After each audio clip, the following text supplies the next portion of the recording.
Hey guys, how we doing? So I just made your or my little piece of the senior video. Hope you guys enjoy that. Again, sorry this is all going down this way. Okay, so only a couple of these left. We are running out of time. I do want to try to give you as much as I can about the externalities. All right, so we're gonna show you some sketches today. I know I sent you a bunch of stuff. All right, or I'm going to. I'm filming this. Today's Tuesday, and you'll get this stuff on Wednesday. So just real quick, the one with the bears, okay, that's just for you to take your notes and to kind of learn as we're walking our way through it, right? That's not really the assignment except for, this last part.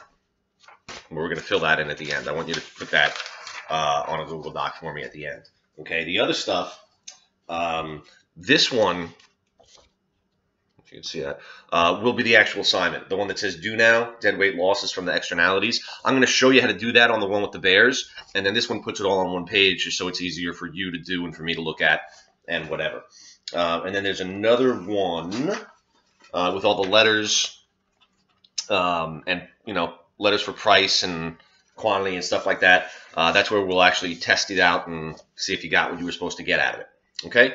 And then I think that there might be one more thing that I'm going to add, but let's see how long this takes. Maybe I'll hold that last question for another day. Okay, so bears, just for you and for practicing, okay, except for that last part, which I'm going to ask you to put onto a Google Doc, all right?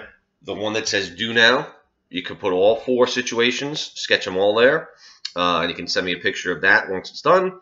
And then there'll also be the part of the assignment where you test it out and see if you can actually tell me where dead weight loss is and what the socially optimal output is and blah, blah, blah. All right, so let's get right to it. On the one with the bears. The bears. Here we go. Okay, so for each of these situations, it says sketch a graph to illustrate each of the 5 situations. All right, then based on your graph, decide if the market is producing the socially optimal output amount of the good, too much of it, or too little of it. Okay, so unless everything's perfect, there's going to be either too much or too little, just like Goldilocks. Okay, so your marginal social cost, MSC, is the marginal social cost of production.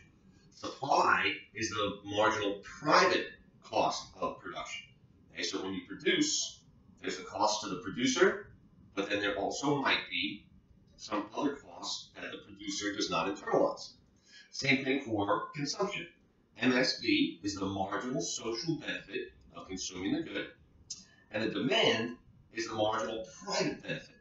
And again, there might be benefit for you from buying a cup of coffee, but that might lead to other positive things out there that you're not internalizing when you think about the amount that you're willing to pay for that coffee. Okay, so let's do it. Situation A, it says that, now, in each situation, guys, we're going to start off with our regular old supply and demand.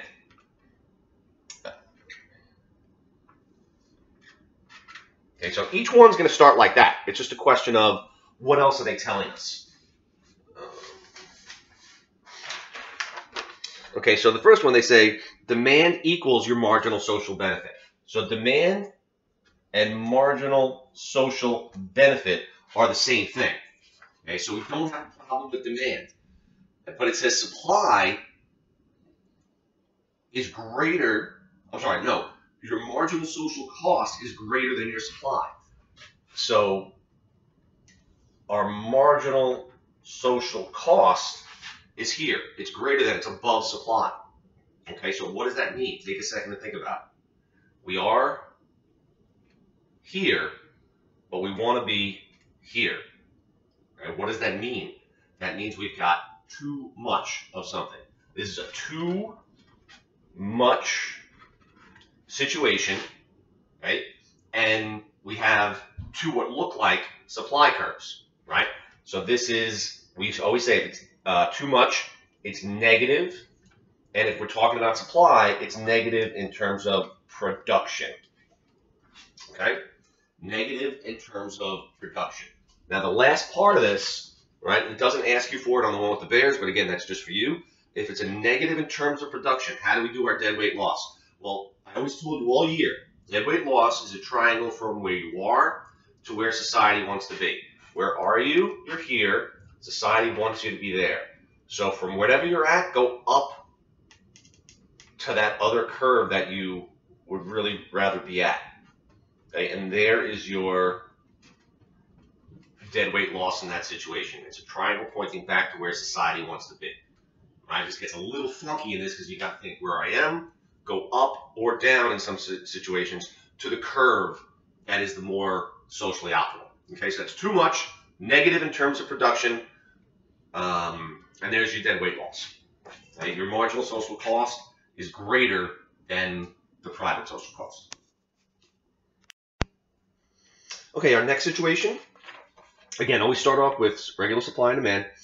Now it says demand is still equal to our marginal social benefit.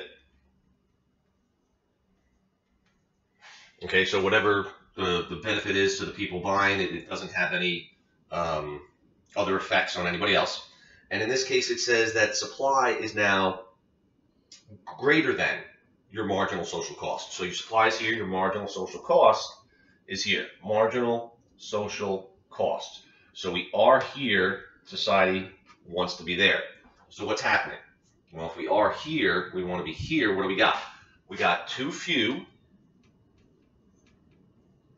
of whatever this is, right? If there's too few, that means it's a positive.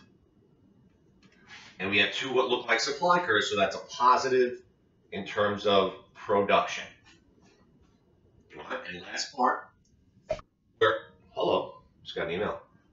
We are here, we want to be here, so we go down to that other curve, point to where society wants to be, and that's your dead weight loss because of a positive externality. You can still have dead weight loss even though something's positive, it's a positive externality because you don't have enough, right? You want to be over here, okay?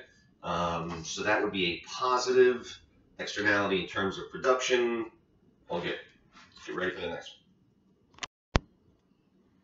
Okay, so next one says your demand, again, is your marginal social benefit. And this one says that your supply is equal to your marginal social cost. All right, so what do we got? Too much, not enough? No.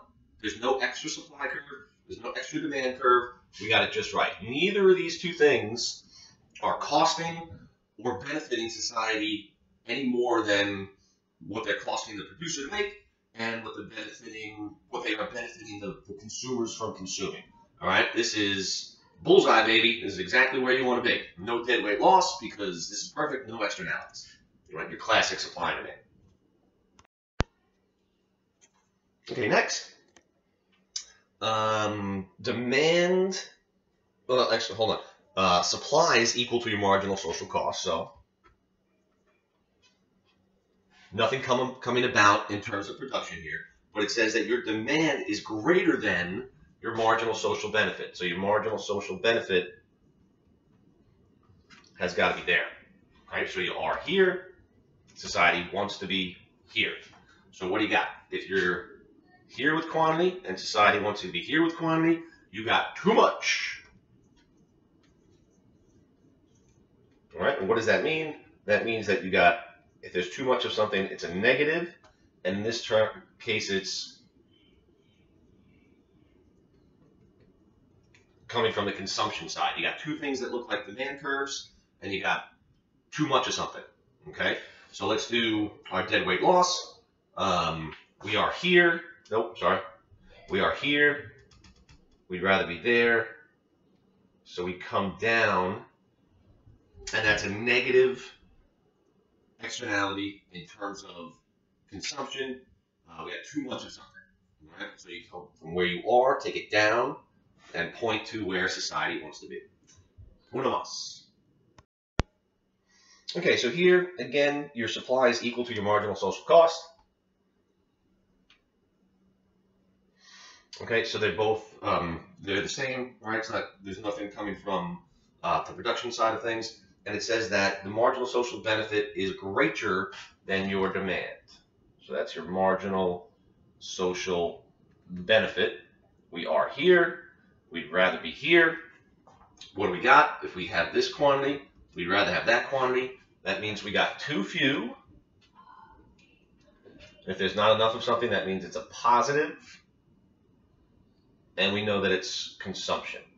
All right, so a positive externality in terms of consumption. We are here, we'd rather be here. Take where you're at up and point to where society wants to be. That is your deadweight loss in that situation. Okay, so the next thing on your ditto asks for what type of externality, negative, production, blah, blah, blah. We already did all that. I also threw in the deadweight loss. So let me just write these sentences for you. Okay, so this I want you to either type up on a Google Doc or just add to whatever pictures you're submitting of the other work that's due for today. Okay, so anytime there is too much of something, that always means I ate too much, I smoked too much, I drive my SUV too much. It's always a negative. Okay? And opposite is true. If there's too few of something, vaccinations, computer programmers that we're hiring, vitamins that I should be buying, whatever. It's always a positive. And again, it kind of makes sense in life, right? Too much, bad, not enough, must be something good. And if you've got too downward sloping curves, that means you got something going on with consumption.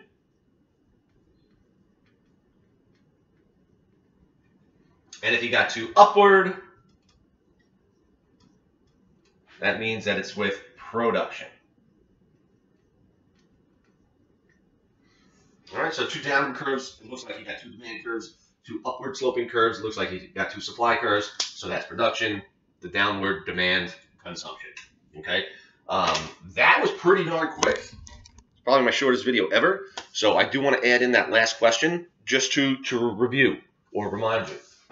Okay, the thing with the bears, I don't need every single page of that. That's for you and your notes and whatever. I do want those last couple sentences on your assignment somewhere and put them all on one sheet. And again, if you can't print, just do this on your own, right? But each of the four situations, I'm not putting in the fifth where it's perfect because that's just regular old supply and demand. For each situation, draw on the deadweight loss, and then you could either, again, print it out and answer right on here, or you could just type it up, right? And your answers to these questions here, okay? I am going to give you one more for today just because we're only at 13 minutes, and the most this could push us to is maybe 18. I couldn't even see it getting to 20, so hold on one sec. Okay, so I want you to take a second and read that little situation I gave you about Jack and Casey, and just think about it for a quick second. Who's more likely to make a deal and take care of this externality? Okay, so let's think about what we got going on here, right? And as silly as it sounds about the cosmic sands thing, I put that in because a couple of years ago I did have a student who actually would get physically, emotionally upset about people who used cosmic sands. It was actually hilarious. Really good kid, really smart kid. It bothered him so much for some reason I had to make this ditto about him. So anyway, what do we have? We have a negative externality in terms of production because Casey's Bagel Place he's not internalizing the cost that he's imposing on Jack's great mental stress and the fact that this guy has to go to counseling because of the cosmic sands neon sign. And then the Avi is having trouble because he can't get in and out of his driveway, and guess that was his only issue, right? Whatever, he's got some problems, and Casey is not internalizing either of those two costs when he figures out how much to charge for his bagels, okay? So bottom line is, who is more likely to be able to work something out with Casey?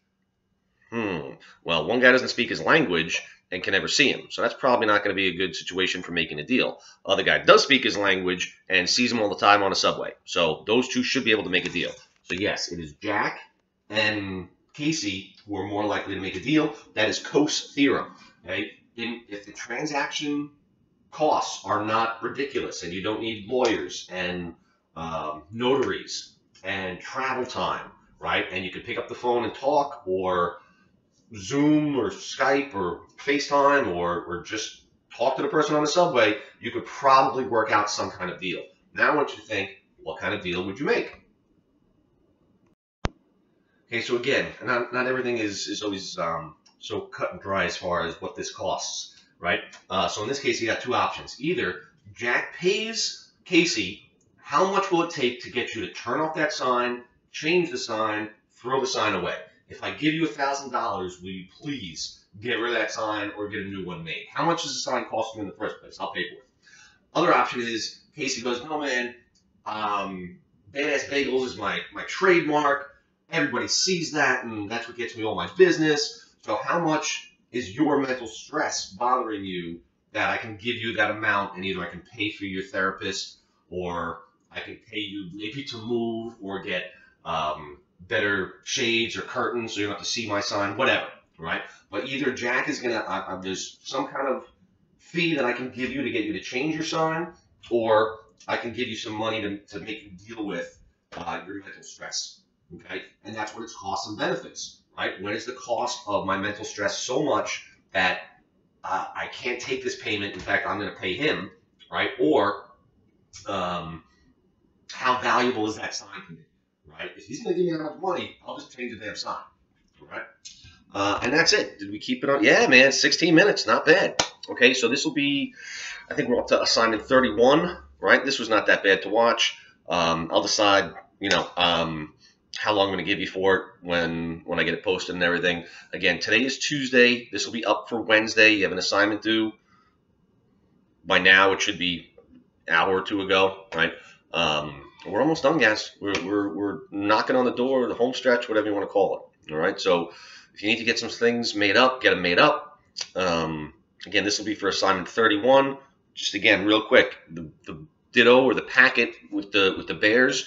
That's just for you.